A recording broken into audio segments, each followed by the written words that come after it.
Dimanche 13 juillet 2025, 15e dimanche du temps ordinaire. Lecture du livre du Deutéronome.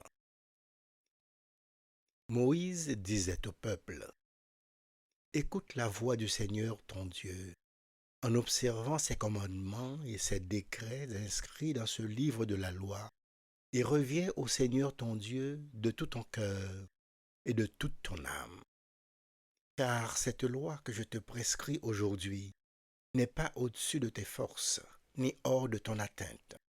Elle n'est pas dans les cieux pour que tu dises, qui montera aux cieux, nous la chercher, qui nous la fera entendre afin que nous la mettions en pratique.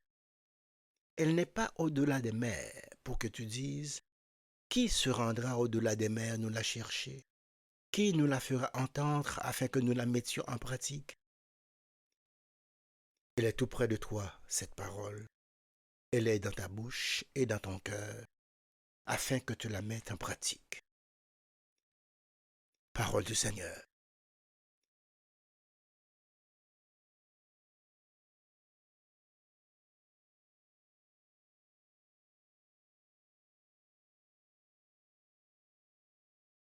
Cherchez Dieu, vous les humbles, et votre cœur vivra. Moi, je te prie, Seigneur, c'est l'heure de ta grâce. Dans ton grand amour, Dieu, réponds-moi. Par ta vérité, sauve-moi.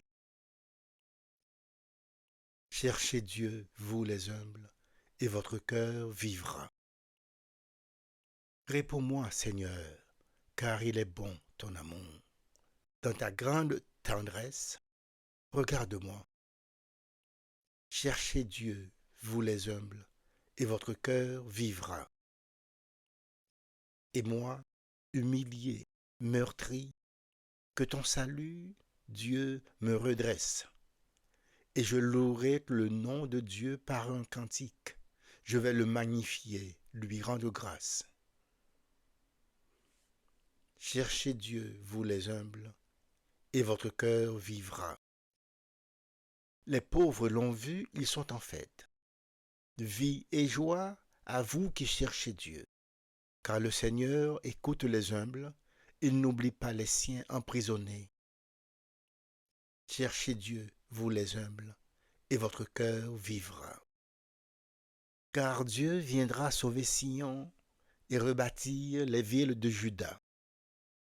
Patrimoine pour les descendants de ses serviteurs, demeure pour ceux qui aiment son nom. Cherchez Dieu, vous les humbles, et votre cœur vivra.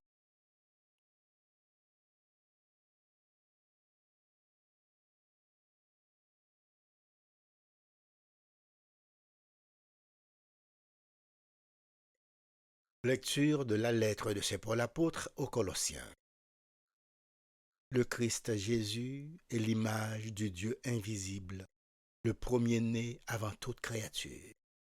En lui, tout fut créé dans le ciel et sur la terre, les êtres visibles et invisibles, puissance, principauté, souveraineté, domination.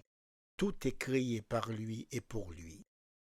Il est avant toute chose, et tout subsiste en lui. Il est aussi la tête du corps, la tête de l'Église. C'est lui le commencement, le premier-né d'entre les morts, afin qu'il ait en tout la primauté. Car Dieu a jugé bon qu'habite en lui toute plénitude, et que tout, par le Christ, lui soit enfin réconcilié, faisant la paix par le sang de sa croix. La paix pour tous les êtres sur la terre et dans le ciel. Parole du Seigneur.